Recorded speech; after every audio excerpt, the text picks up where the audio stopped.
Muchísimas gracias, muchas gracias a todos, muchas gracias a Institución Futuro y a la Sociedad Civil Navarra y al Diario de Navarra, y muchas gracias también a este maravilloso hotel que nos acoge y a su director, que ha tenido la amabilidad de darnos este servicio tan espectacular.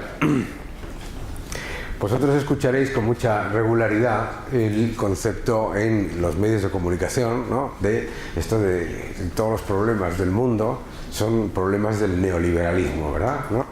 ¿Qué es el neoliberalismo? Nada. Neoliberalismo no existe, ¿eh? No existe nada que sea el neoliberalismo. ¿A qué se le llama neoliberalismo? Neoliberalismo se le llama a todas las políticas que llevan a cabo los gobiernos socialdemócratas que no funcionan, ¿eh? ¿Y para qué? Para pedir todavía más intervención. Decía el economista Alberto Mingardi, italiano, que neoliberalismo es lo poco que hay y lo mucho que falta. Y nos encontramos en una situación tan absolutamente alucinante que con el mayor nivel de intervención gubernamental en la economía visto en décadas, nos parece como que aquí la solución es todavía más intervención. Es curioso esto, ¿verdad? Porque pensad una cosa que pasa, que en el mundo económico todo el mundo entiende que, claro, pues hay un descontento generalizado con los políticos porque los políticos no gestionan adecuadamente los fondos públicos, despilfarran, no llevan a cabo los proyectos que prometen, incumplen sus promesas, etcétera, etcétera. Y entonces no se nos ocurre otra idea que esos mismos políticos gestionen toda la economía. Eso es una buenísima idea, ¿sabes? Que lo que te vas a encontrar es exactamente pues todavía mayor nivel de despilfarro. Y es parte de la idea mágica de que el sector público lo garantiza todo. Yo no sé si se oye o si no se oye, ¿se oye? ¿Verdad? Es que tengo más cables que la cara de George Michael, ¿sabes? Entonces un problema aquí, pobre George Michael, que descanse en paz. Lo importante, por lo tanto, que tenemos que darnos cuenta es que todo el mundo, todos, entendemos que un monopolio es una mala idea. Un monopolio siempre es una mala idea. ¿Por qué es una mala idea? Normalmente, si un negocio tiene el 100% de la cuota de mercado, solamente puede dar malos bienes y servicios a precios caros y con baja calidad, solamente lo puede hacer si ese monopolio se lo garantiza el Estado. No existe la posibilidad de un monopolio extractivo, destructor y que dé baja calidad y malos bienes y servicios si no lo impone el Estado. ¿Por qué? Porque si hay una empresa que da malos bienes y servicios, mala calidad y cara, inmediatamente la competencia la va a desplazar. Fijaos cómo esto lo entendemos absolutamente todo el mundo. Y de repente le damos la circunstancia y la condición mágica al Estado de que si ese monopolio que vemos claramente como negativo, si lo gestiona un ente privado, o lo vemos maravilloso si lo gestiona un ente público. Y es que las empresas públicas no son del público. Las empresas públicas no son gratis. Las empresas públicas son empresas políticas, que es otra cosa completamente distinta. Y la gestión política, por definición, siempre va a ser ineficiente y siempre va a ser destructora de precios y de bienes y servicios. Los estados no bajan los precios, los estados suben los precios. ¿Cómo suben los precios los estados? Poniendo impuestos en toda la cadena, introduciendo limitaciones al comercio, poniendo más barreras proteccionistas que limitan la capacidad de importar bienes y servicios más baratos, etcétera, etcétera. Los estados no bajan los precios, no los han bajado jamás. Y entre otras cosas, ¿por qué? Porque los estados se benefician de la inflación. Claro, entonces si nosotros nos damos cuenta del peligro de un monopolio, ¿qué es lo que entendemos a la vez? El beneficio de la competencia.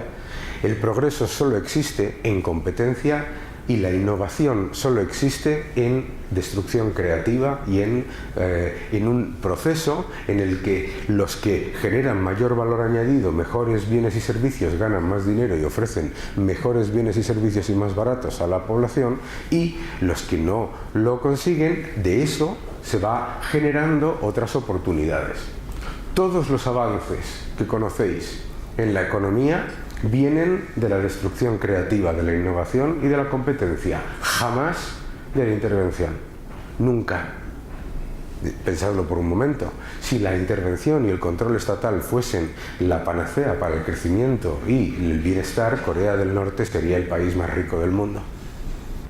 Y tiene al lado un país que se llama Corea del Sur, casualmente están divididos el mismo país en dos, que es el país con un nivel de libertad económica de los más elevados del mundo, que es el país con el nivel de competencia más elevados del mundo, que tiene uno de los niveles de gasto público más bajos de los países desarrollados, oh sorpresa, y tiene muchísimo menos paro, muchísima más renta disponible, más de 4 veces renta disponible que el país de al lado. En realidad, lo que nos estamos dando cuenta cuando hablamos del desarrollo económico y de las oportunidades y de lo que queremos, y lo que queremos que es, como bien decías, se me ha ido, estás aquí, se ha ido a los asientos baratos, como estabas comentando hace un momento, ¿qué es lo que queremos? Una sociedad sostenible. ¿Qué es una sociedad sostenible? Porque no entendemos lo que es una sociedad sostenible. Una sociedad sostenible es una sociedad en la que los bienes y servicios que creamos y el devenir económico que vamos generando genera mayor valor añadido siempre por encima de los recursos que estás consumiendo. Eso es una sociedad sostenible. ¿Qué es una sociedad insostenible? Eso es lo difícil de entender, ¿no? Porque muchas veces dices, oye, nosotros queremos una sociedad sostenible, pero ¿qué es insostenible? Os lo voy a decir, lo más fácil. No hay nada más insostenible que las pérdidas. La idea de que una sociedad sostenible está basada en las pérdidas es una falacia absoluta. La única manera de hacer una sociedad sostenible es una sociedad basada en el beneficio económico. ¿Por qué el beneficio económico es sostenible y las pérdidas son insostenibles? Porque ¿quién paga las pérdidas? Todos. No existe el concepto de gratis. No existe el concepto de gratis. No hay ningún bien o servicio de los que disfrutáis que sea gratis. Todos se pagan. Y cuantas más pérdidas hay, ¿qué es lo que está ocurriendo cuando hay pérdidas en un sistema? Se está destruyendo capital. Todos escucharéis, sobre todo en los medios de comunicación, hay que repartir la riqueza, ¿vale? ¿Y qué es la riqueza? No lo sabemos, ¿no? Mucha gente está imaginando, los que tenéis, como veo aquí hay gente muy joven, no vais a saber lo que voy a decir ahora, pero los que sois más mayores os acordáis de los dibujos animados del tío Gilito que nadaba en monedas en un fuerte. Y la gente se cree que la riqueza es eso, que la riqueza está en un sitio y llega alguien y dice 5 para ti, 5 para ti, 5 para ti, 5 para ti. La riqueza no es eso. El capital o se crea o se destruye, no se puede hacer otra cosa. El capital jamás es estático, nunca. Tú no puedes decir, le voy a quitar su dinero a Jeff Bezos, el dueño de Amazon, ¿no? Le voy a quitar su dinero y lo voy a repartir entre la gente. ¿De dónde viene el dinero de Jeff Bezos? ¿Dónde está el dinero de Jeff Bezos? ¿En acciones de qué? De Amazon. Si se las quitamos, ¿qué valen las acciones de Amazon? 0. ¿Por qué? Porque el valor de una cosa solo existe si tiene una posibilidad de comprarse después por parte de alguien. Porque si yo tengo algo, el valor de algo solo es riqueza si alguien posteriormente lo puede comprar. No existe el concepto de la riqueza estática y no existe el concepto de la riqueza que puedas redistribuir y simplemente generar un nivel cero de redistribución absoluta. Es imposible. La creación de dinero nunca es neutral, jamás. Y claro, lo que nos están intentando decir como sostenible y como equitativo no es la igualdad, sino la desigualdad por adhesión política, que es otra cosa distinta. ¿Qué problema hay en la desigualdad? Si a ti te va bien, yo estaré contento, y además si a ti te va bien y veo que te va bien porque has hecho tu trabajo y has hecho las cosas bien, etcétera, yo intentaré copiarte. Eso se llama desigualdad mímica. La desigualdad mímica es el progreso. Ahora, si a ti te va bien y te quitan lo que ganas, ¿qué hago yo?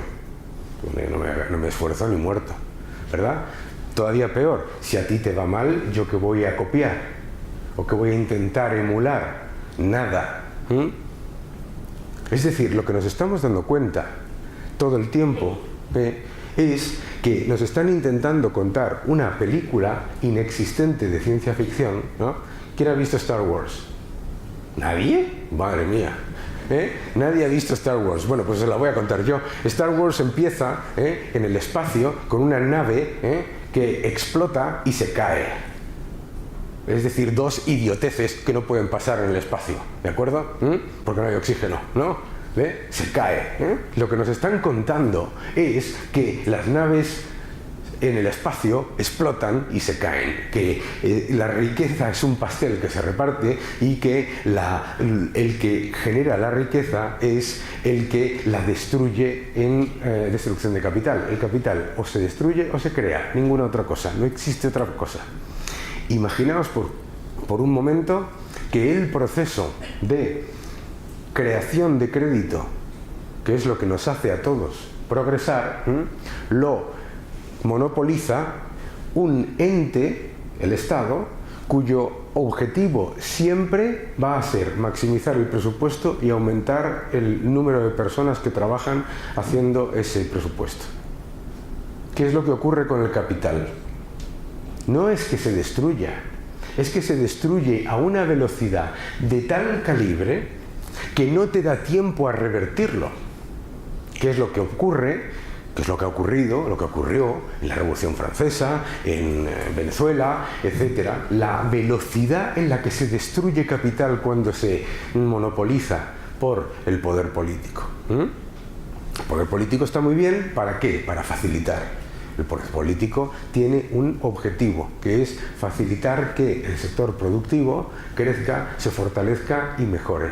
La única manera en la que podemos conseguir una sociedad en la que haya mayor nivel de igualdad de oportunidades y mayor progreso es vía competencia, innovación, tecnología y atracción de capital. Y nos estamos olvidando de las cuatro. Y pensamos que en estas cosas tan alucinantes que nos pasan en este país, no sé si os dais cuenta, pero en España ya no solamente no se habla del resto del mundo, sino que solamente se habla ya ni de España, sino de nuestra región en particular. Nos olvidamos del resto del mundo. El resto del mundo va como un tiro. Y lo que nosotros tenemos que hacer es precisamente aprovechar que tenemos muchas ventajas para fortalecer nuestra capacidad de crear capital. ¿Y por qué queremos crear capital? Porque eso es lo que vamos a transferir a nuestros hijos. Si nosotros lo que hacemos es crear deuda, lo que estamos transfiriendo a nuestros hijos es destrucción de capital. Como cuando tú le transfieres a tus hijos mucha mayor deuda, eso no tiene absolutamente nada de social, porque siempre las deudas se pagan. Las deudas siempre se pagan o con mayor inflación, o con mayores impuestos, o con mayores recortes, o las tres a la vez. Siempre. La cuestión es, por lo tanto, no transferir a nuestros hijos o a nuestros nietos el coste y el peso de nuestros excesos. Es profundamente antisocial. Y sobre todo es profundamente antisocial que alguien haya decidido llamarlo a eso el contrato social. El contrato social resulta que lo firma el que se lo gasta, y el que lo paga ni sabe que lo ha firmado, porque todavía no ha nacido. Esto es un factor absolutamente esencial de entender cómo las sociedades nacen, crecen, progresan y decaen. Las sociedades siempre nacen y progresan desde la competencia, la innovación, la tecnología y la creación y atracción de capital. Y las sociedades siempre decaen cuando se empieza a confundir crecimiento con deuda, cuando se empieza a confundir gasto con inversión y cuando se empieza a confundir progreso con exceso. Así es como ese es el proceso de decadencia de una sociedad. Claro, te encuentras en una sociedad en la que además empezamos a caer en una serie de errores en los que vamos desplazando oportunidades de atraer capital hacia otros lugares, cualquiera del mundo. El mundo es muy grande, el mundo es enorme. Y lo más importante que tenemos que hacer es lo contrario. Y eso es lo que es social. Lo que es social no es pasarle a mis 3 hijos 60.000 euros de deuda antes de que nazcan, que es como nacieron mis hijos. En mi segundo libro, Viaje a la Libertad Económica, le dedicaba el libro a mis hijos que han nacido con 60.000 euros de deuda sin darse cuenta, cada uno. No es eso. Lo que tenemos que hacer es darles una sociedad en la que los privilegios que nosotros hemos heredado no vengan a costa de sus derechos. Eso es lo antisocial. ¿Y por qué es antisocial? Fijaos qué curioso. ¿Por qué tenemos el paro más alto de toda la OCDE en España? ¿Qué es lo que tiene España para que sea la tasa de paro más alta de toda la Unión Europea? Y no por 1 punto o 2 puntos, que es más del doble. ¿Por qué tenemos la tasa de paro juvenil más alta de toda la Unión Europea y de la OCDE y no pasa nada? Porque es profundamente antisocial pasarle el coste de nuestros privilegios vía hacer muchísimo más caro contratar a los jóvenes y decirles que es que se les trata mal por el liberalismo o por el capitalismo. Y qué curioso esto del capitalismo, ¿verdad? Escucharéis todos, es que todos los problemas son del capitalismo, ¿no? Bien, supongamos que todos los problemas son del capitalismo y que la solución, obviamente, es el anticapitalismo, ¿vale? ¿Qué es el anticapitalismo? ¿Quién me lo dice? Nadie. ¿Y sabéis por qué? Porque el capitalismo, lo sabemos todo lo que es la cooperación y la interacción entre distintos entes privados que incorporan una cantidad de capital para generar un proceso de creación de crédito que beneficia subsecuentemente al resto de los ciudadanos. ¿Pero qué es el anticapitalismo? Nadie lo sabe. ¿Y por qué no lo sabe? ¿Sabéis por qué nadie lo sabe? Porque el anticapitalismo es el capitalismo con el dinero de los demás. El anticapitalismo es ser capitalista total, pero que me lo pagues tú. Es ser capitalista total, pero que lo pagues tú. No hay nada en el anticapitalismo que no sea capitalista. ¿Qué es? Gastar mucho más. ¿Con qué? Con el dinero de los demás. Endeudarse mucho más. ¿Con qué? Con el dinero de los demás. Tomar muchísimo más intervención del gobierno. ¿Con qué? Con el dinero de los demás. Y si no tienes el dinero de los demás, ¿hacer qué? Imprimirlo como locos, ¿no? Imprimirlo como locos. E imprimir como locos el dinero, ¿qué es lo que hace? ¿Qué es lo que significa imprimir como locos el dinero? Hacer a todo el mundo más pobre. Todos los que estáis aquí habéis vivido la peseta, ¿no? Cuando nos hacían eso de las devaluaciones competitivas, que es el cachondeo más grande que yo he escuchado en toda mi vida. Llamarlo competitivo, ¿no? Que es empobrecer a todo el mundo, ¿no? Es decir, el dinero no es un constructo del capitalismo, el dinero es un medio de pago. El dinero es un medio de pago que lo que hace es simplemente reflejar no el valor de los bienes y servicios de una sociedad, el capital que la sociedad puede crear. Y lo único que hace que el valor del dinero sea X no es que lo decida yo, que lo decidas tú, que lo decida el gobierno o que lo decida el Banco Central, sino que lo decida el siguiente que va a utilizar ese medio de pago. Una moneda no vale nada porque lo diga el gobierno, ¿no? Pues no sé si habéis estado recientemente en Caracas, no hace falta, vas por la calle y hay billetes por todos los lados. Dijo Maduro que iba a hacer a todos los venezolanos millonarios y es verdad, todo el mundo con 1 millón de bolívares no te puedes comprar ni una barra de pan. ¿Y qué es lo que pasa cuando te dedicas a crear masivamente dinero de la nada? Pues que estás creando dinero de la nada, estás empobreciendo a todo el mundo. En realidad estás diluyendo, estás destruyendo capital. Porque el dinero es una nota de crédito. Es una nota de crédito.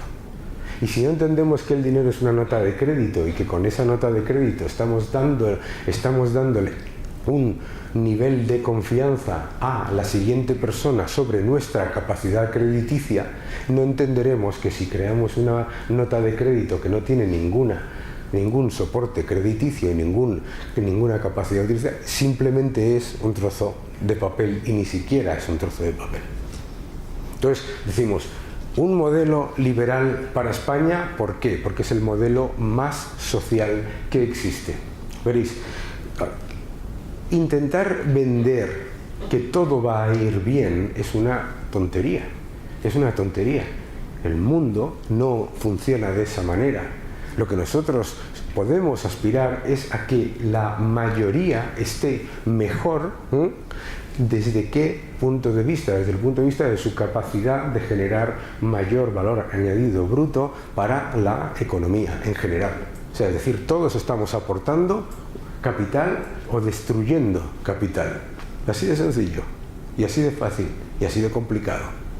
Por lo tanto, lo que nosotros tenemos que darnos cuenta es que cuanto menos liberales somos, más antiprogreso somos.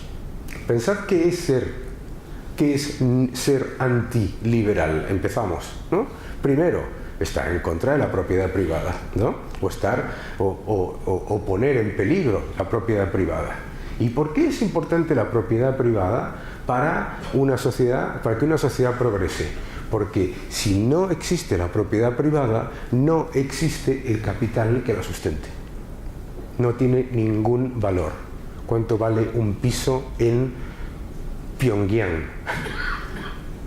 No es que no valga nada, es que tiene valor negativo porque cuesta gestionarlo.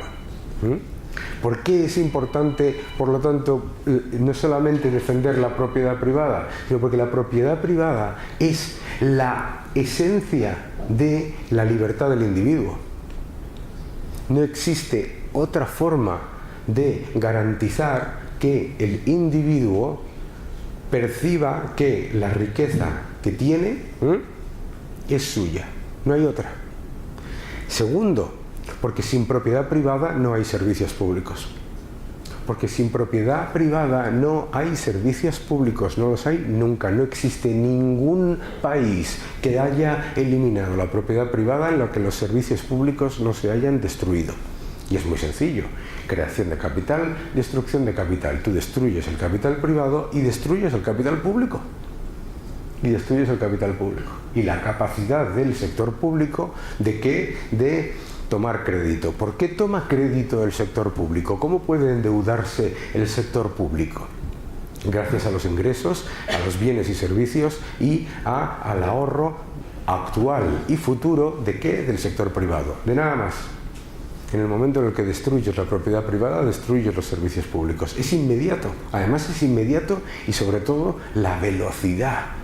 Me gustaría que dieseis una vuelta por los países en los que se ha hecho para que vieseis la velocidad astronómica a la que se destruye el capital público cuando se destruye el capital privado. Esa es la primera razón, la propiedad privada.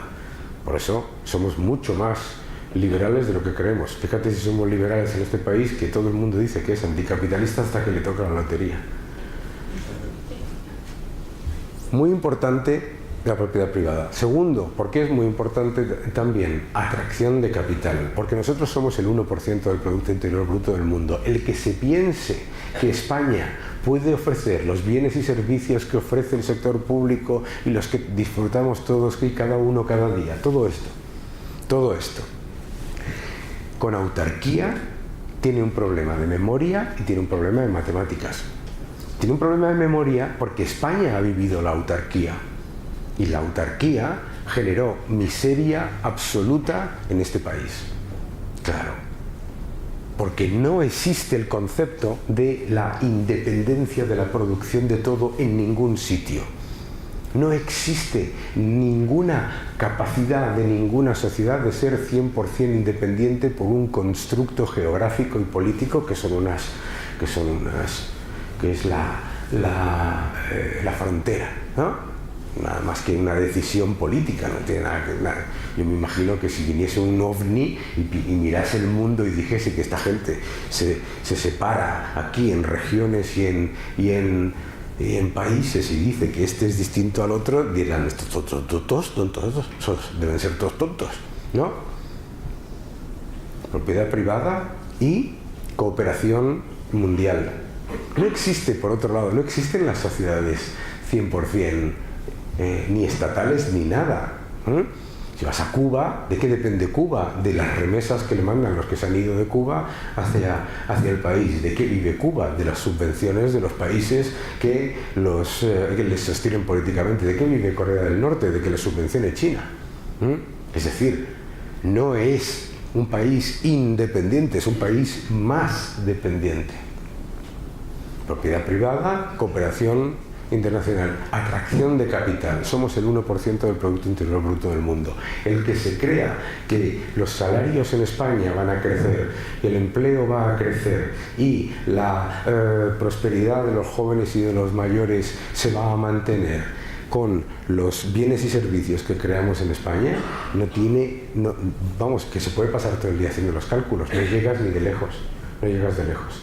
Cooperación internacional también significa el hecho de que haya confianza a la hora, efectivamente, de tomar deuda, ¿vale? Un país toma deuda, ¿y por qué toma deuda un país? ¿Y quién la compra? ¿Y el que la compra por qué? ¿Qué es para el que la compra? Un activo. La única razón por qué la deuda de un país es sostenible es porque el que la compra percibe que es un activo. Para nosotros es una deuda, para el que lo compra es un activo. En el momento en el que nosotros le decimos al que lo compra que no es un activo, ¿qué es lo que ocurre? Destrucción de capital. Destrucción de capital, creación de capital. Siempre es exactamente lo mismo. Atracción de capital es una política esencial para que un país progrese. En el momento en el que le ponemos barreras a la atracción de capital, estamos ya en decadencia. Y señales de decadencia tenemos muchas. Ya lo he dicho, la tasa de paro más alta de toda la Unión Europea, la tasa de paro juvenil más alta de toda la Unión Europea, el nivel de intervención más alto en la economía de los países de nuestro entorno y encima, como tenemos mucho paro, pues no se nos ocurre otra idea que hacer los costes de contratación todavía más caros. Esto es una buenísima idea, ¿sabes? Que dice, no vendo suficiente mis productos, entonces voy a subir los precios, que eso es algo que suele funcionar muy bien para quebrar, ¿verdad? Tenemos, por lo tanto, un problema de atracción de capital. O sea, no puede ser que España en el año 2022 esté un 44% por debajo del nivel de inversión extranjera del año 2018. No puede ser. Cuando todos los países de nuestro entorno han conseguido superar el nivel de inversión extranjera, no del 2019, sino muy por encima de esos niveles. Y por supuesto nosotros no podemos pensar que todos nuestros desequilibrios, volvemos a hablar de lo de anticapitalista con el dinero de los demás, que todos nuestros desequilibrios los tenemos porque nos los merecemos y que los tienen que pagar los alemanes, los holandeses y los de los países del norte de Europa.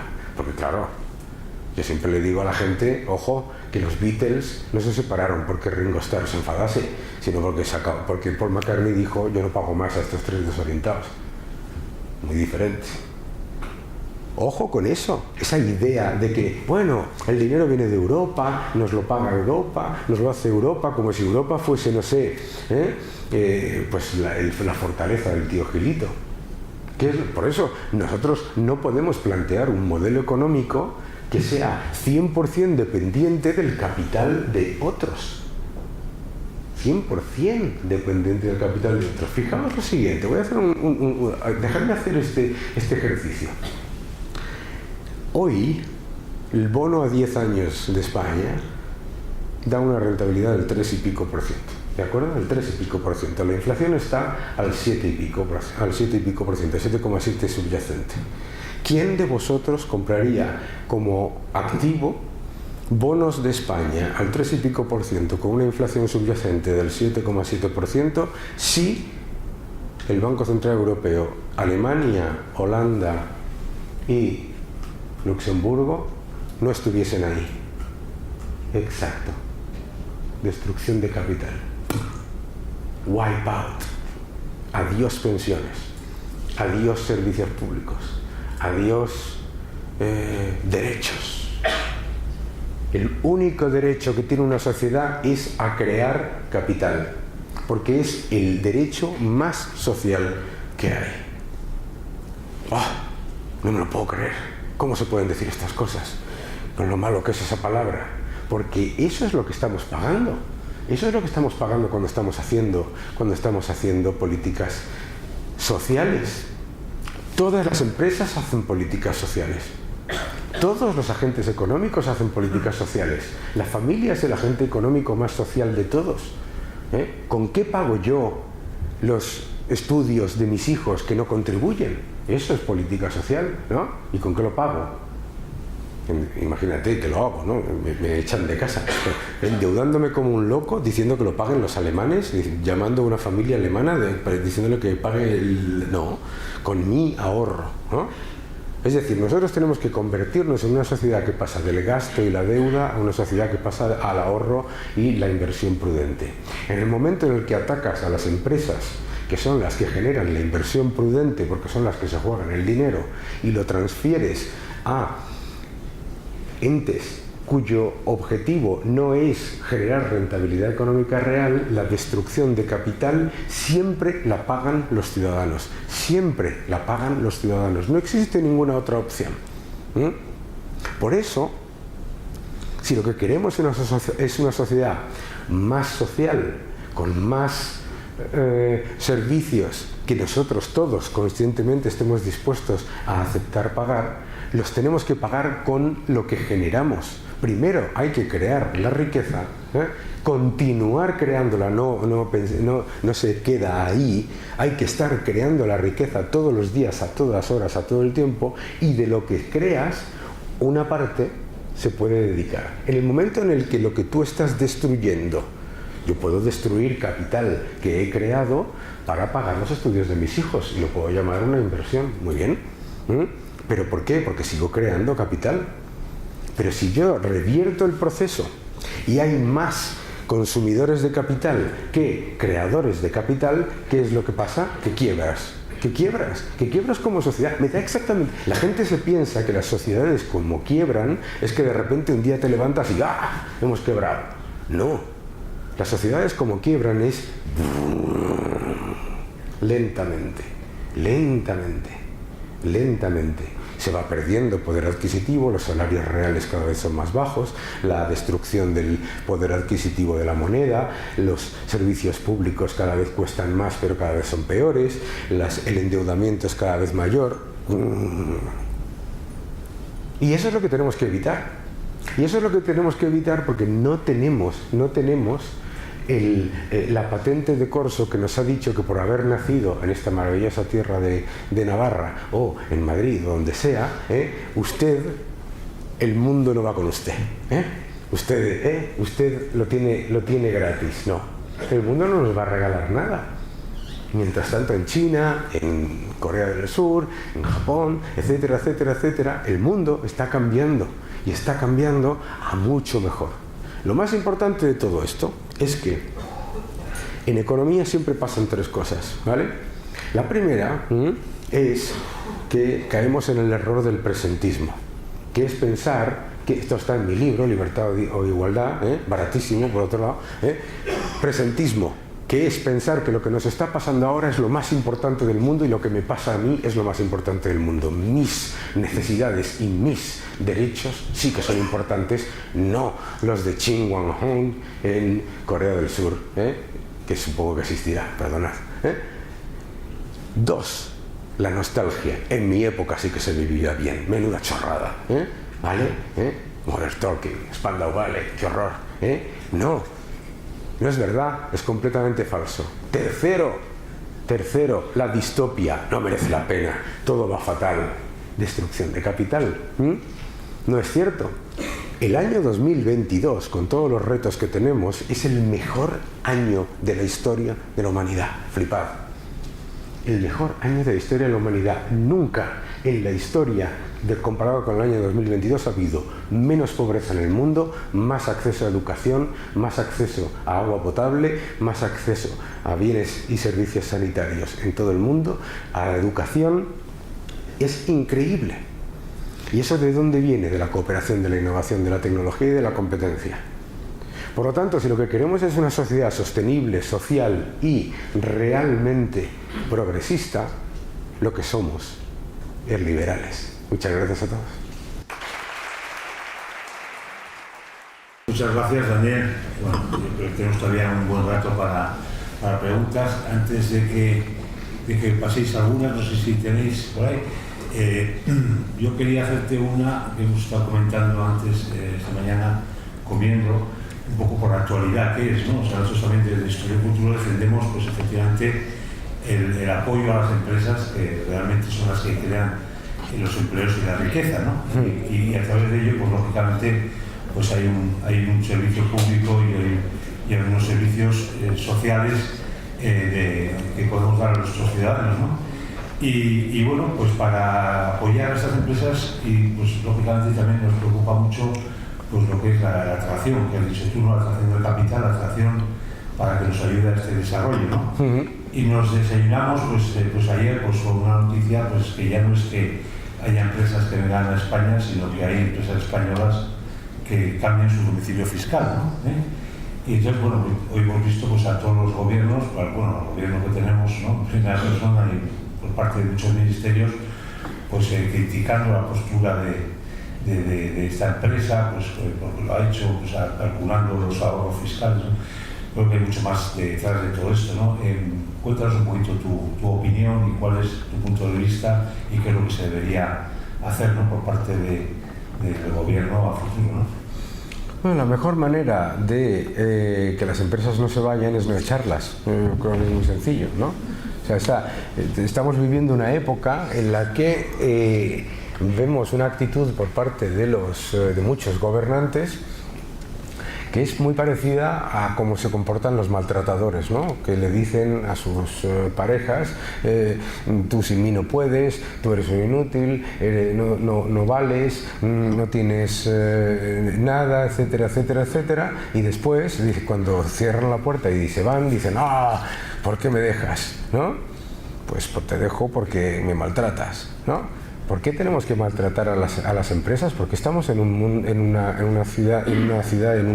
país en el que en el gobierno se dicen salvajadas como que las empresas son, y cito, bueno, es que las cosas que se han dicho han sido brutalidades, ¿no? ¿Por qué tienes que entrar en esa dialéctica, ¿no? Y claro, pues el mundo es muy grande. El mundo es muy grande y a mí no solamente me preocupa que se vaya Ferrovial, que obviamente es un síntoma, a mí lo que me preocupa es que hoy en los datos del paro hay 10.000 empresas menos cotizando en España que hace un mes y que hay 67.000 empresas menos en España que antes de la pandemia. Y eso debía ser noticia de titulares diarios. Porque menos empresas significa menos inversión, significa menos crecimiento, significa menos empleo y significa menos oportunidades, pero sobre todo significa que las empresas están decidiendo cerrar la puerta antes que continuar su actividad en un país en el que cuando pierdes dinero te dicen que eres insolidario, cuando ganas dinero te dicen que eres un ladrón y cuando pagas impuestos te dicen que tienes que pagar muchos más. ¿no? En el que los destructores de capital siempre llaman insolidarios a los creadores de capital, en el que es curioso que en este país se le llame insolidario al que contribuye y que el que le llame insolidario es el que gasta. Y son cosas que son absolutamente alucinantes. El sector público no existe sin el sector privado. El sector público de ningún país, el sector público de Corea del Norte no existe sin el sector privado chino. Para que nos enteremos de que no existen sociedades comunistas y todo eso. El sector público cubano no existe sin el dinero del sector privado ruso. Es muy importante, por lo tanto, darnos cuenta que estamos haciendo las cosas mal.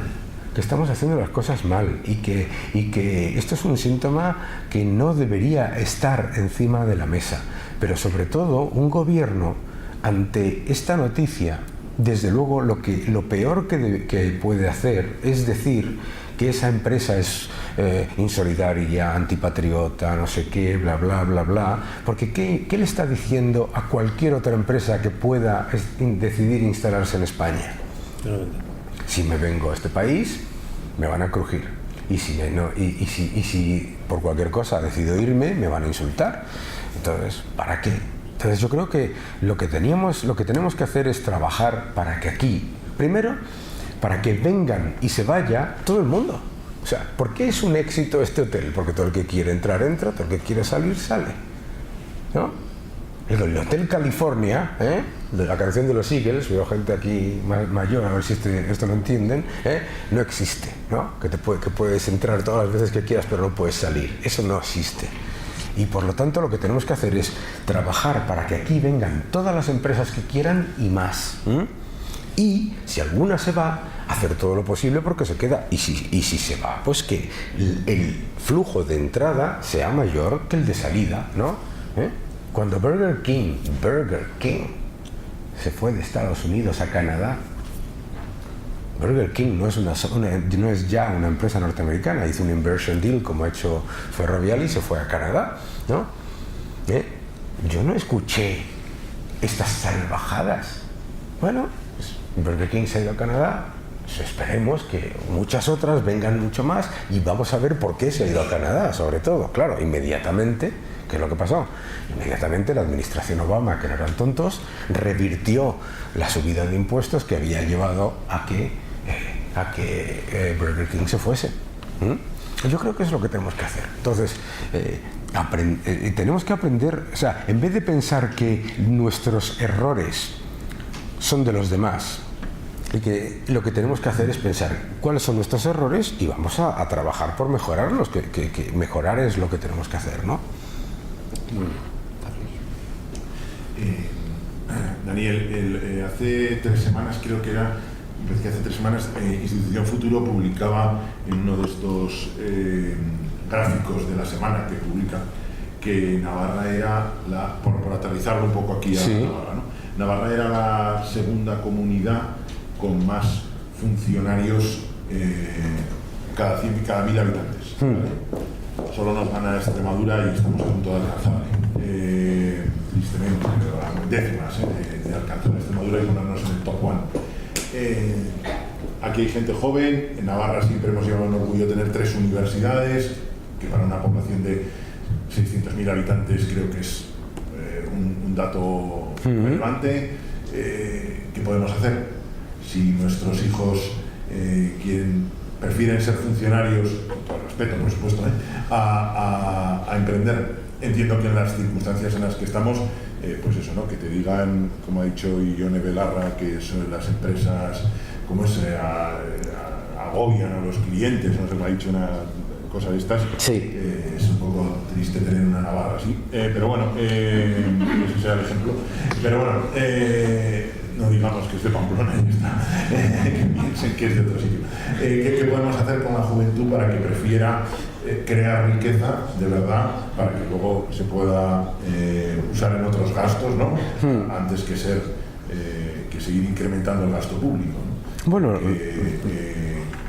la partida de sanidad siempre va creciendo, presupuesto sobra presupuesto, pero todos los médicos dicen que cada vez hay menos médicos, ¿no? Entonces, ¿dónde se está yendo ese dinero? ¿Por qué? Háblanos un poco de esto, sobre todo a la gente joven. Muchas cosas, ¿no? Muchas cosas muy, muy interesantes. A ver, lo primero que nosotros tenemos que entender es que cuando todo el mundo quiere vivir del sector público, el sector público vive del sector privado. Entonces, pues suena muy bien pensar, bueno, pues que se multiplique el sector público y dices, bueno, ¿y dónde se va a salir el dinero? ¿No? Va a salir de los alemanes, va a salir de los holandeses. Claro, no es sencillo. Lo más importante, sobre todo, es, para mí lo más importante es que los ciudadanos que trabajan en el sector público, los funcionarios de carrera, deberían estar alarmados de esa esclerosis que se está generando y de esa enorme inflación en el sector público. ¿Por qué? Porque está poniendo en peligro sus puestos de trabajo y sus salarios. Porque los excesos actuales luego son los recortes del futuro. Entonces, las personas que trabajan en el sector público y que hacen una labor que es perfectamente válida y que nosotros todos valoramos, deberían ser los primeros que deberían estar aterrados ante el desfile de puestos completa y absolutamente inútiles que van pasando delante de sus narices. O sea, si yo trabajo en una empresa que está al borde de la quiebra, ¿vale? Y empiezo a ver pasar gente entrando por la puerta y sentándose en sillas y poniéndose y digo, aquí hay algo que va mal. ¿Y por qué digo que hay algo que va mal? Porque veo que la empresa está al borde de la quiebra, aquí no entra nada más que gente. ¿Y qué es lo que sufro, lo que voy a ver yo? Que el que va detrás, que voy yo detrás, que mi puesto de trabajo está en peligro.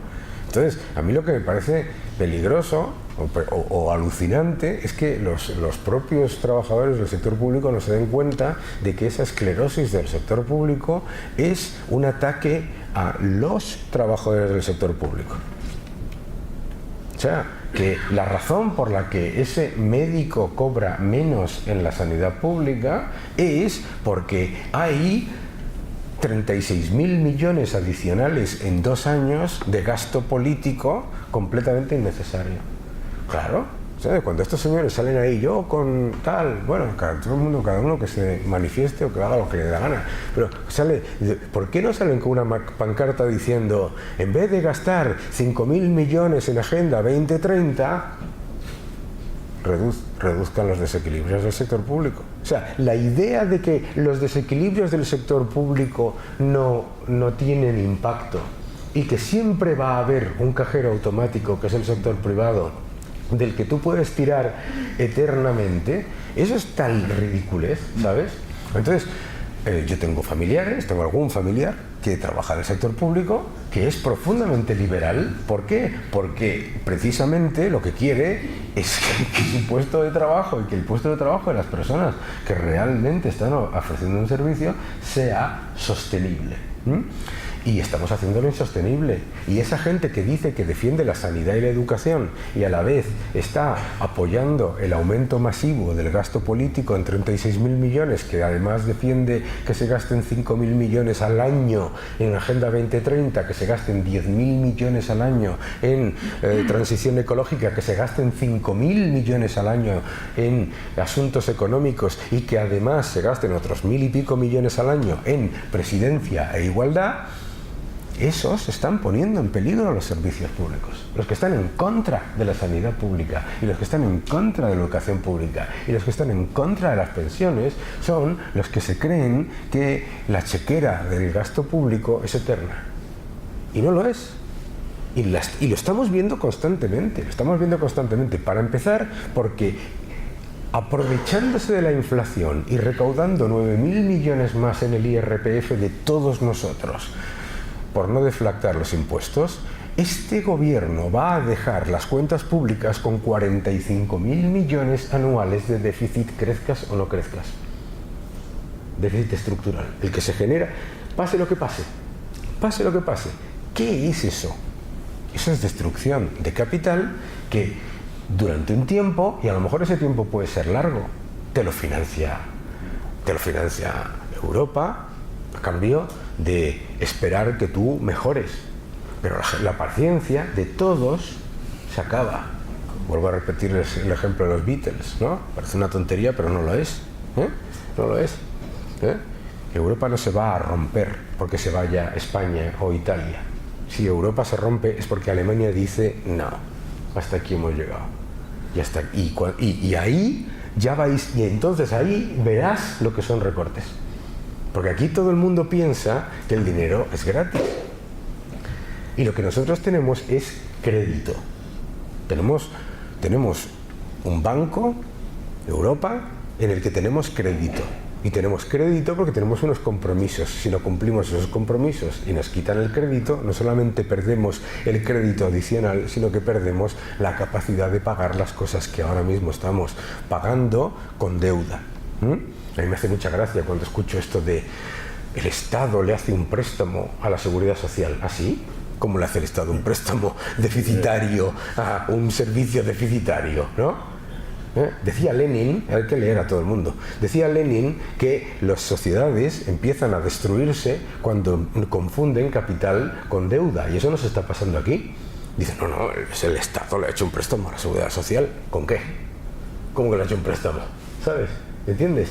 Entonces tenemos que darnos cuenta de lo absolutamente insostenible que es el modelo que se ha creado en España, y los jóvenes son conscientes de ello. Yo no estoy de acuerdo con eso, y además, si miras esas encuestas que dicen el 70% de los jóvenes quieren ser funcionarios, en realidad no es cierto. En realidad no es cierto. Es el 70% de los desorientados a los que les ha preguntado un periódico en particular, que eso es como lo de, pues esto, ¿sabes? Que las encuestas las hace el que, ¿sabes, no? Decía Norm Macdonald que un estudio dice que los hombres con barba son más guapos. Es un estudio de la universidad de ZZ Top. Eso lo ha pillado ahí uno, míralo. ZZ Top es un grupo que tiene barba. No hay manera hoy con la música. No es el sitio. Bueno, sí. Muy bien. Otra pregunta. Viendo esto un poquito, ¿cómo crees? Porque quiero decir que ya vemos la sociedad muy desilusionada, ¿no? Con todo lo que está pasando. Preguntas por ahí, efectivamente, en los foros cercanos que tenemos, amigos, familiares, ¿qué vamos a hacer? Es que parece que no podemos hacer nada, ¿no? Y bueno, nosotros somos de los que desde sociedad civil creemos que tenemos mucho por hacer y creemos que efectivamente tenemos que seguir luchando porque nos oigan y obligar a nuestros gobernantes a que efectivamente las cosas se hagan de otra forma, ¿no? Claro. ¿Cuál es tu opinión? Los políticos siempre responden a los estímulos que reciben de sus votantes, siempre. La idea de que los políticos tienen el poder y hacen lo que les da la gana y nosotros no podemos hacer nada es mentira, es completamente falso, y además es una mentira auto repetida, ¿no? Porque es bastante cómodo, es decir, no puedo hacer nada, y como no puedo hacer nada, pues dejo que se hunda el Titanic, ¿no? No es cierto.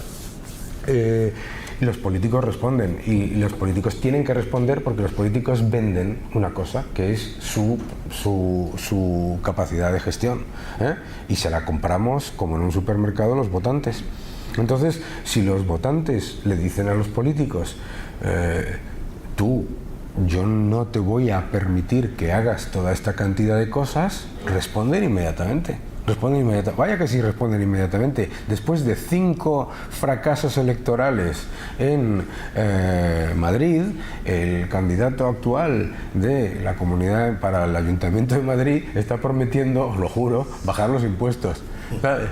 Es mentira, pero bueno, está respondiendo a la evidencia de que la gente le dice yo no soy el cajero automático de tus excesos, porque no es que si bajas los impuestos no se puede pagar la sanidad y la educación, no. O sea, aquí sobra gasto hasta aburrir, y lo sabéis todos, o sea, das una patada al suelo y sale gasto público por todos lados, de cosas que ni te imaginas, y lo sabemos todos.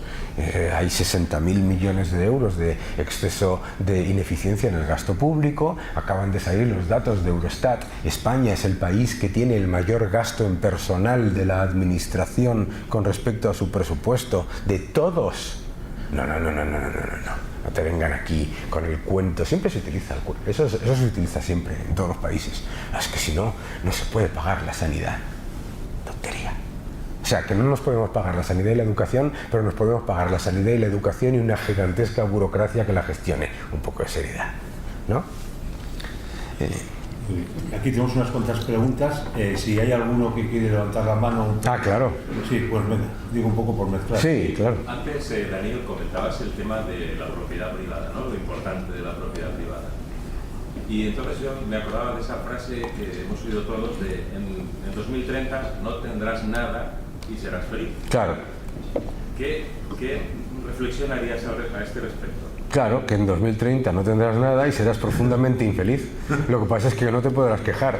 Ese es el truco. El truco de decirte que si te quitan todo te van a dar la felicidad es que cuando te quiten todo no tienes libertad para exigir al otro, eres dependiente. Es crear clientes rehenes.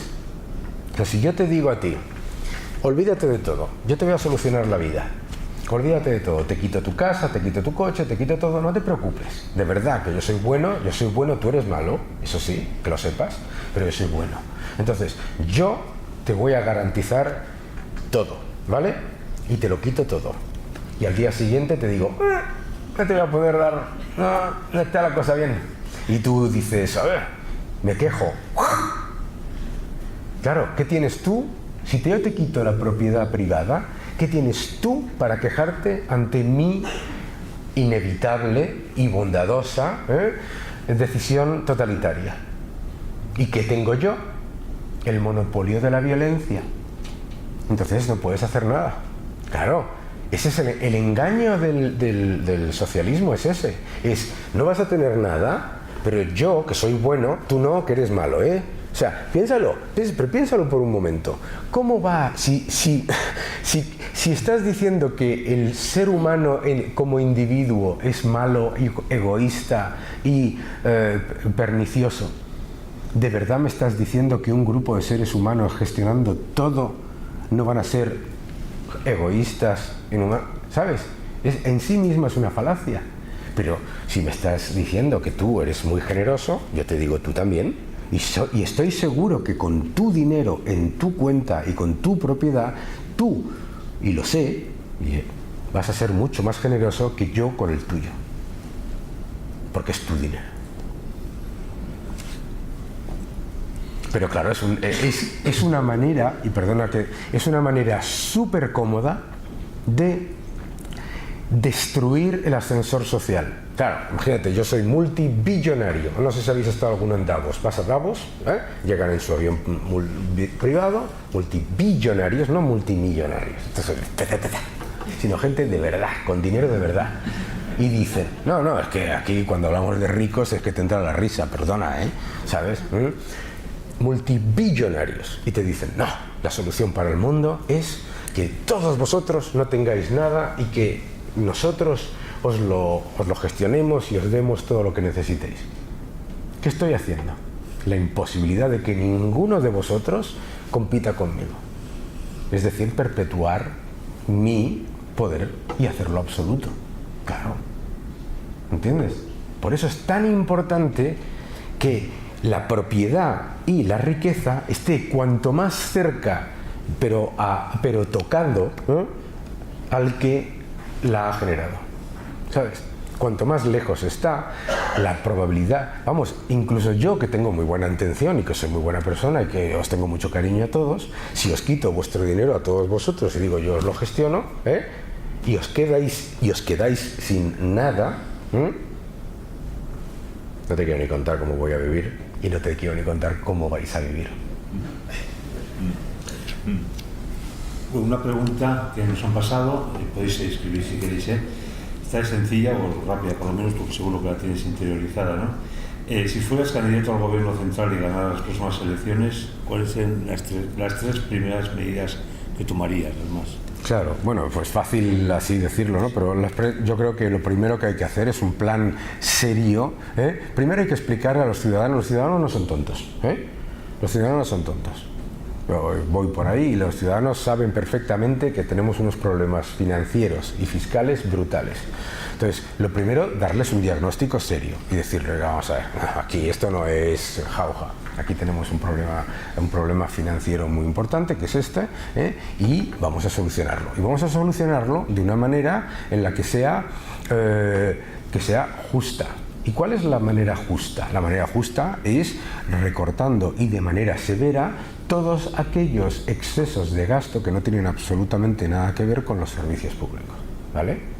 Yo os acabo de dar, ojo, no sé si habéis hecho la suma, os acabo de dar 35.000 millones, de un déficit anual de 45.000, ¿vale? O sea, que no te creas que es tan... es que es muy difícil recortar, es que no te lo dicen siempre, esto siempre te lo dice el que lo gasta.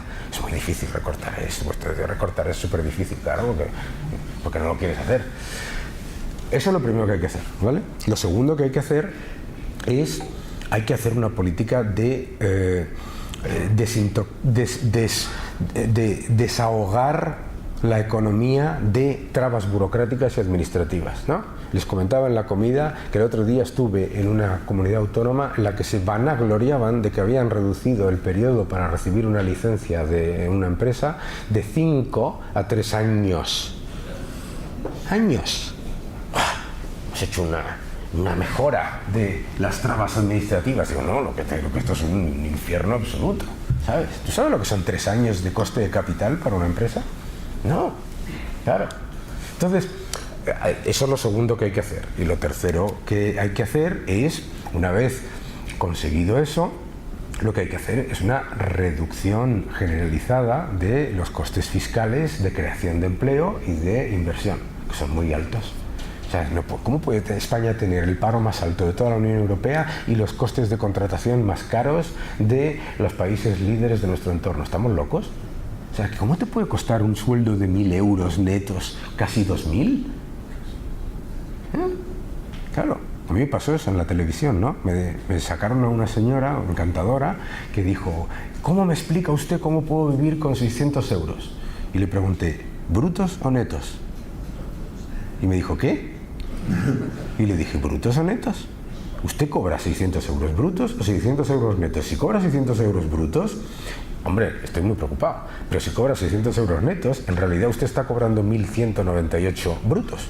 Así que las quejas, a vuestra a vuestra amiga. Claro. Es decir, mire, yo creo que en España se solucionaban muchas cosas, muchísimas cosas, si a la gente le pagase su salario directamente en bruto y tuviesen que pagar los impuestos ellos. Se darían cuenta de quién es el que está explotando. ¿La cuarta sería una reforma de la administración? Bueno, está incluida en la primera, sí. Sí, ¿no? Eso es una reforma de la administración, sí. ¿Tú crees que la veremos? ¿Habrá un partido que sea capaz de liderar esto? Claro que sí, y va a pasar. Lo malo es que, como siempre pasa en España, lo que me da pena en España es admirable. Yo he vivido en el extranjero toda mi vida. Todo el mundo alucina con España. Porque España, todo el mundo dice, Dios mío, este país se va a la quiebra, este país, esto es una ruina, esto no va a durar. No. Y viene una y nos ponemos en marcha. Y salimos adelante y lo hacemos mejor. Y decían que no podíamos exportar y exportamos un 33% del Producto Interior Bruto. España es un país que es la bomba. El problema es que hasta que no somos un país que se prepare de cara al precipicio, sino que cuando ya nos hemos caído, ya y nos hemos matado y nos hemos roto tres huesos, decimos, venga. Y lo hacemos muy bien, pero hombre, mejor no caerse, ¿no? ¿Sabes? Pero va a ocurrir, claro que va a ocurrir.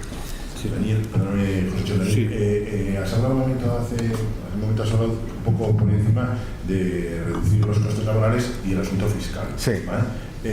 Nosotros hay un dato de las 7.200 empresas que se fueron de Cataluña con el 2010 y con pasó en octubre del 17, a Navarra vinieron, creo que son 32. ¿Vale? Como bien sabes, porque antes me he enterado que tiene familia en Valtierra, ¿era? Sí, o por ahí. ¿Y aquí? ¿En Pamplona también? Sí. Nosotros tenemos una herramienta fiscal propia que es la que ha traído mucha riqueza a esta tierra durante muchos años, ¿no? Y que ahora nos hemos convertido en el infierno fiscal más grande de España. ¿Somos tontos o como ¿Cómo va esto? Yo comentaba la comida también, ¿no? O sea, tú imagínate que yo tengo un Ferrari en el garaje, y digo, voy a griparle el motor, ¿no? Pues no, estamos locos. O sea, tenemos una herramienta para crear, para atraer más empresas, más crecimiento, más oportunidades, etcétera, etcétera, y yo voy paseando con vosotros, todo hasta aquí, hacia el hotel, y voy contando. Se vende, se alquila, locales cerrados, etcétera, etcétera. Y digo, todo esto es destrucción de capital, ¿sabes? ¿No? O sea, y oportunidades perdidas en este sitio maravilloso, en el que tenía que estar esto, bueno, pues petando, ¿no? de oportunidades.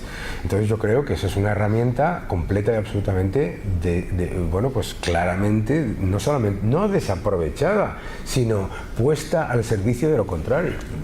Claro. Sí, hay una pregunta aquí, son varias juntas, pero bueno, yo te diría un poquito... orientar a un joven que termina los estudios mejor preparado que nunca, sin oportunidades claras aquí de un trabajo pues, estable, bien remunerado y tal, muchos se van fuera, ¿no? Sí. ¿Qué recomendación le harías a esta persona? Bueno, primero, cuando en España se repite con mucha frecuencia ese concepto de que los jóvenes están maravillosamente preparados, hasta que salen fuera y se encuentran con los indios, los chinos, los coreanos, y el más tonto hace relojes. O sea, ojo con eso de es que yo soy aquí el crack porque tengo un título, ¿no? Hay muchísimos millones de personas que están... Pero eso, fuera de todo eso, los españoles, yo en toda mi carrera internacional, los españoles están valorados maravillosamente en todo el mundo porque son personas muy buenos trabajadores, muy responsables, muy serios y que aprenden rápido y además son muy respetados en los equipos. Y los jóvenes tienen la obligación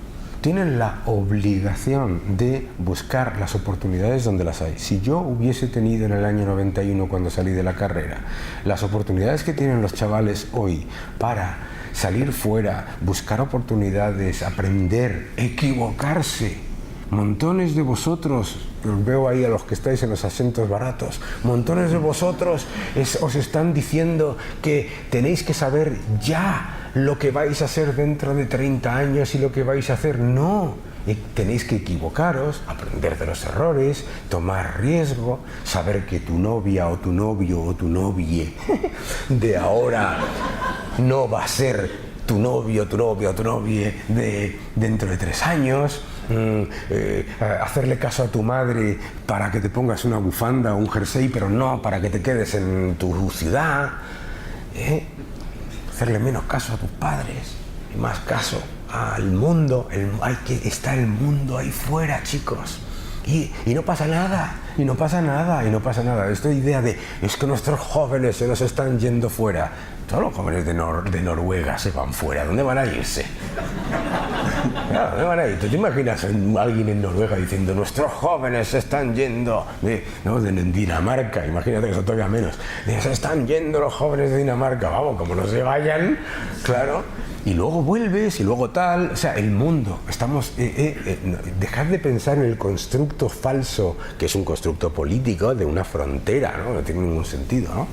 Hay que salir, equivocarse, hacer... Entonces, y tienen la obligación.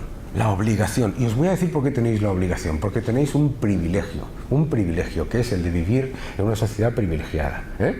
Fátima Ansari, que trabaja para mí, ¿vale? Que está en Bangladesh, ¿no? Y que es una crack total, O sea, esta gente son absolutos genios informáticos. Ella hace cosas de informática y de SEOs y tal y que cual, no sé qué, no sé cuál. Genios que están deseando hacer cosas y deseando tal. No tenéis el privilegio del estancamiento. Tenéis la obligación de generar valor añadido para todos esos ciudadanos del mundo. ¿Alguna pregunta? ¿Os he hecho? Sí. Hola, buenas tardes. Buenas tardes, Daniel. Un par de cuestiones. Cuando decías lo de que había un instituto, no sé si en Estados Unidos, que decía que los hombres con barba somos especialmente guapos. Que sí, tenía razón. Pero has dicho que te equivocabas de foro. Es que has dicho sí top. Ah. Y aquí hay que decir ZZ top. Como ZZ Top. Ah, es verdad, sí. Bueno, eso me pasó cuando vine a España, que aquí en España había un dentífrico que lo llamaban Close-up. Close-up, Close-up, ¿no? O mi madre John Wayne, ¿no? Este es el país en donde, no lo sé si lo sabes, España es el país en donde Michael Douglas es el hijo de Kirk Douglas. Tenemos un problema con los idiomas, chicos, también los de los asientos baratos. Dejad de ver películas dobladas hoy. Si veis una película coreana, en coreano. Si veis una película rusa, en ruso. Si veis una película finlandesa, en finlandés. Jamás veáis películas dobladas. No vais a aprender idiomas nunca. Bueno, perdón. La otra cuestión, Daniel, es que, tengo un amigo que me defiende una cuestión y entonces me gustaría saber qué piensas tú al respecto. Es arquitecto cerca de la jubilación y le vinieron muy mal dadas con la destrucción de capital de 2007-2008, ¿no? Entonces él viene a defender un concepto que te he oído a ti decir y que me ha extrañado cuando hablabas de capital público y capital privado, ¿no? Él defiende que no existe el capital público, es decir, que solo existe, todo es capital privado. Sí. De alguna manera lo he entendido así. Sí. No, sí existe el capital público. Ojo, lo que es verdad es que el capital público se crea vía el capital privado, eso sí. ¿Vale? Pero sí existe capital público. O sea, tú ahora mismo, vamos, de aquí del hotel a la estación, hemos pasado por yo no sé cuántos, he flipado, me lo iban diciendo ellos, de edificios públicos, esos... Yo flipo con eso de este país, con la burbuja inmobiliaria de los edificios públicos. Pero eso es capital público, ¿de acuerdo? Pero, ojo, ¿por qué es capital público? ¿Ah? La razón es porque existe el capital privado, ¿sabes? Es decir, el capital privado existe sin el capital público, pero el capital público no existe sin el capital privado. O sea, el sector público no se puede autovender el edificio que tiene ahí, ese que hemos pasado, ese de los 11 pisos, que todavía estoy flipando, ¿sabes? A menos que se lo venda, que tenga la posibilidad, y por eso tiene valor, de vendérselo al sector privado, ¿sabes? Esa es la cosa. Pero vamos, sí, sí hay una titularidad de una parte de capital, pero sí, o sea, en realidad tiene razón, pero bueno, por ser un poquito más detallado. Daniel, perdón un segundito. En Navarra tenemos ahora un poco el honor, son cifras que conocemos muchos, de ser récord nacional, más o menos a la par que Euskadi, y absentismo laboral. Eso es buenísimo. Bueno, a mí me llama mucho la atención, yo no sé si creo que es un problema europeo, creo y que tiene unas raíces sociológicas importantes. No sé, ¿qué nos pasa? Pero el absentismo laboral, ¿qué nos pasa? Sí. Bueno, nos pasa fundamentalmente que veo que no se despide a nadie. Tú estás en cualquier país nórdico, que tanto que se habla de los nórdicos, y trabajas en el sector público y haces ese nivel de absentismo laboral y se te despide. Y se te despide fulminantemente, ¿de acuerdo? Pero fulminantemente. Pero vamos, desde luego hay una legislación extremadamente laxa con el absentismo en España, en general, ¿vale? Que no tiene ningún sentido. Porque si lo piensas, el absentismo laboral no deja de ser profundamente antisocial, porque lo que tú estás haciendo es pasarle tu trabajo al de al lado, ¿no? ¿Sabes? No. Aquí hay una pregunta, luego te paso. Una pregunta que dice, bueno, nosotros también de Estudio Futuro siempre lanzamos el reto de que las empresas deben crecer, cada vez ser mayores, entendemos que sean más y más competitivas, se abrirán más fácil al exterior, hay que decir que queremos que el desarrollo sea mejor, ¿no? Pero sin embargo vemos que en España se favorece poquísimo, ¿no?, el crecimiento de las empresas, ¿no? En España tenemos un problema de crecimiento empresarial. España es un país, siempre se dice que España es un país de pymes. España no es un país de pymes, es un país de microempresas. de microempresas. Una microempresa es un señor o una señora o un señore con un teléfono y un maletín. Y tenemos un problema muy importante de crecimiento empresarial. Tenemos muy pocas empresas grandes y nuestras empresas grandes son muy pequeñas a nivel mundial. Y tenemos un problema de tamaño clarísimo y de desincentivo al crecimiento empresarial. Hay muchos desincentivos en los que las empresas que le van muy bien dicen hasta aquí he llegado, porque como crezca más voy a empezar a recibir visitas de gente a la que no había visto en toda mi vida, poniendo the castle. Una pregunta. No, mi pregunta era a ver si habiendo gente como usted, Payán, Vidal, los gobiernos eligen a los más tontos o es que cuando llegan al gobierno cambia.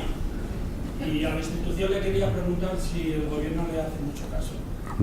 Bueno, lo primero que debemos entender, y vuelvo al tema y me gustaría incidir sobre este tema, es que los políticos reaccionan a los estímulos de los ciudadanos. El poder de los ciudadanos es mucho mayor del que creemos, y esto es muy importante, por eso hay que seguir dando la batalla, ¿de acuerdo? Pero la razón... Decía Dale Doughton que la burocracia es un animal que se da luz a sí mismo y luego exige baja por maternidad. Y tú piensas lo siguiente, tú imagínate que tú eres el presidente del gobierno, ¿de acuerdo? Y llamas a dos economistas, dos. Uno, esto lo contaba Javier Milei, buen amigo mío, dos economistas. Y le dices, ¿qué tengo yo que hacer? Y entonces me preguntas a mí, y yo te digo, lo que tienes que hacer es retirarte. Te tienes que retirar un poco, tienes que dejar respirar a las empresas, dejar respirar a las familias, reducir los impuestos, ser más eficiente en el gasto, priorizar, reducir la deuda y fortalecer la capacidad de la economía de atraer inversión y capital. ¿De acuerdo? Vale. Y entonces le preguntas al de al lado, imaginemos Juan. ¿Vale? Juan, ¿y tú qué piensas? Tú, y te dice lo siguiente, a ti, tú que eres el presidente, tú eres Dios.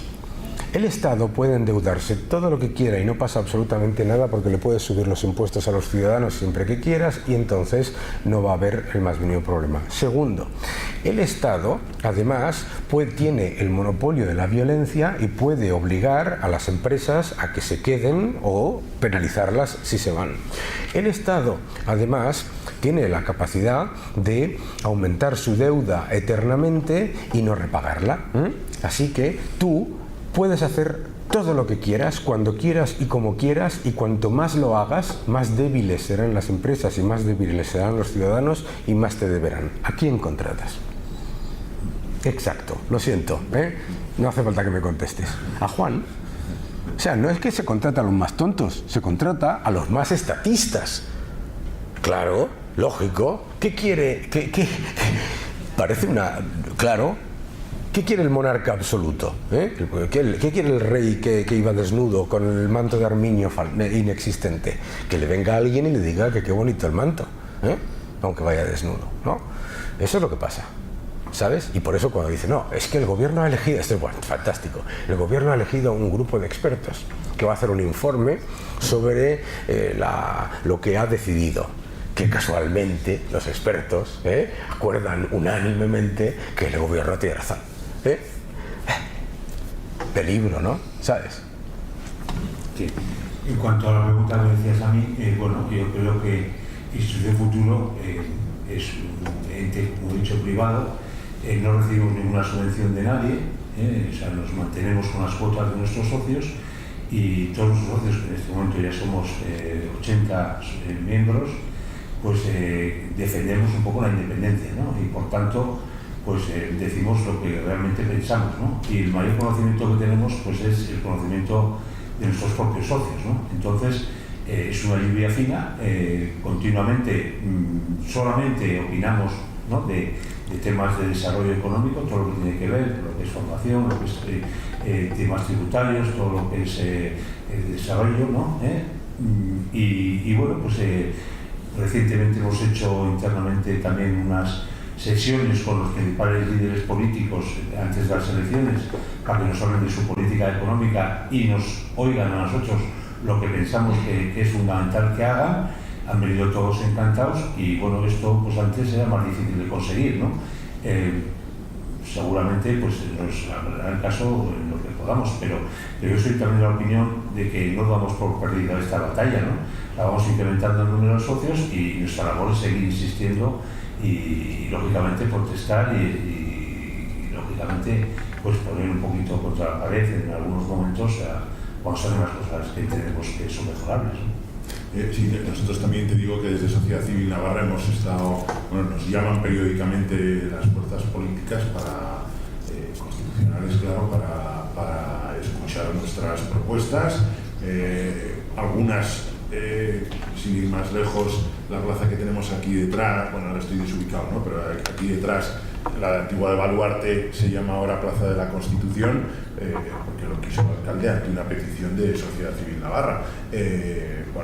Estoy con José Cho, que no estamos aquí para conseguir cosas, sino para hacer a la gente pensar, y si en ese hacer a la gente pensar además conseguimos cosas, bienvenidas sean, pero si no, aquí vamos a seguir. Entonces yo creo que cualquier, como decía también Daniel, ¿no? La sociedad civil tiene más peso del que a lo mejor nos imaginamos, o sea, la sociedad civil en general, no nuestra sociedad civil en general, y es en lo que queremos seguir trabajando.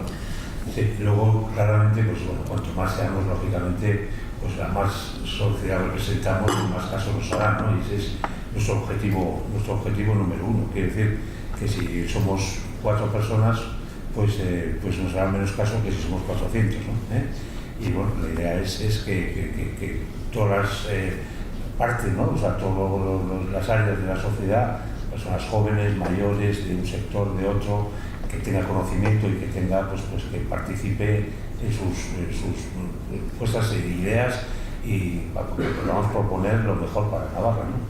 Eso es la idea. ¿Hay una mano por ahí? Sí. Y ya la última... Sí. Yo quería hacer una pregunta que no tenga mucho que ver con la charla. Quería saber si hay algún país del mundo que no tenga deuda pública. Y como me temo que la respuesta va a ser que no,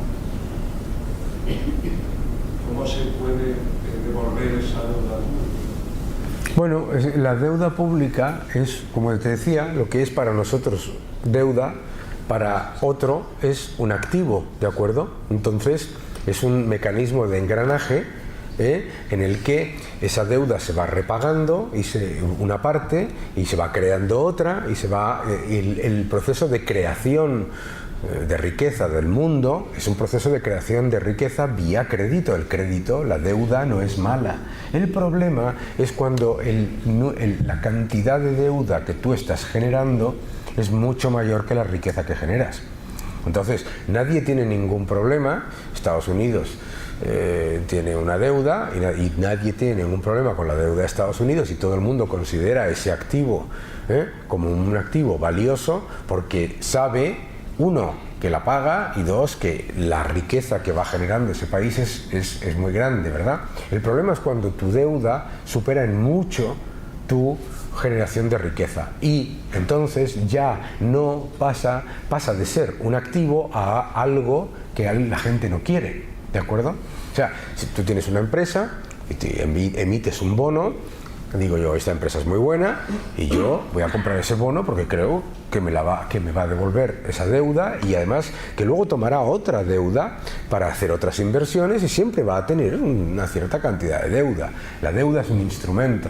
El problema es cuando tú reviertes el instrumento. O sea, los instrumentos, pues este vaso es buenísimo para llenarlo de agua y beber un poco de ella, pero si cojo este vaso y te lo tiro a la cabeza, es un instrumento malísimo, ¿no? Sí, pero mi pregunta es para afinarla un poco, es si hay capacidad para financiar toda la deuda. Claro. Sí, Claro. O sea, si lo pones en global, el mundo, cada unidad de deuda que hay es una unidad de ahorro, ¿de acuerdo? O sea, está soportada por el ahorro global, ¿no? ¿De acuerdo? Y nosotros, por ejemplo, tenemos una deuda del 100 y pico % sobre PIB, y sin embargo, pues un país africano, pues a lo mejor tiene una deuda del 20, que es nada, ¿sabes? O del 10. ¿no?